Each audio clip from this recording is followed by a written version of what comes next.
Hello' guys, এই ভিডিঅ'টো সম্পূৰ্ণ চাব ৰাহুল গান্ধীজীয়ে কিদৰে সন্মানটো নিজেই বিচাৰিছে।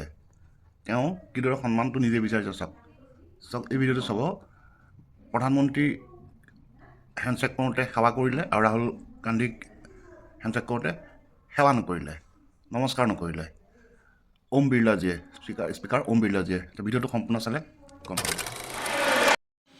আচলতে তেওঁলোকৰ এনেকুৱা ধৰণৰ শিক্ষা নাই, সেইবাবে নাজানি তেওঁ এইদৰে সদনতে কমপ্লেইন কৰিছিলে।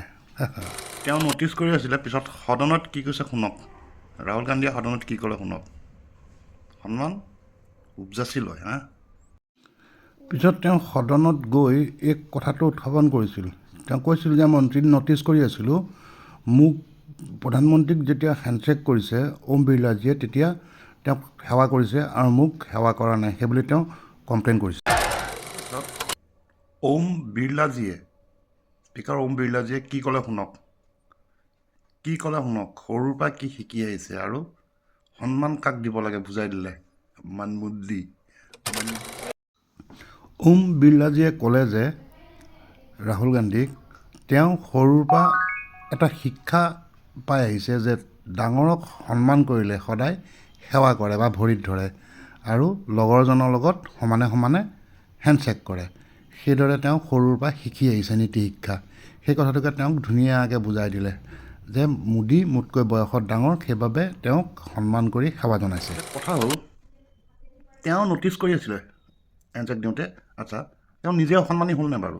এই কণ সাম্যক জ্ঞানকণ থাকিব লাগিছিলে আৰু নায়ো আছিলে। মানবুদ্ধি বুলি কয় যে, এনেই কাৰ্টুন বুলি নকয়, এণ্টাৰটেইনমেণ্টৰ খোৰাক বুলি এনেই নকয়।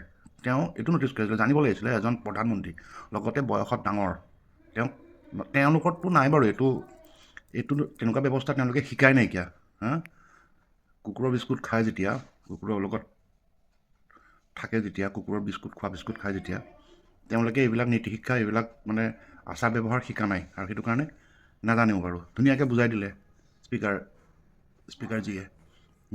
এয়া তেওঁ ন'টিছ কৰিছিলে আৰু সদনত উত্থাপন কৰিছিলে। ভাবিছিলে বহুত ডাঙৰ প্ৰশ্ন এটা, মই ভুল এটা ধৰিলোঁ, অলপ শিকক।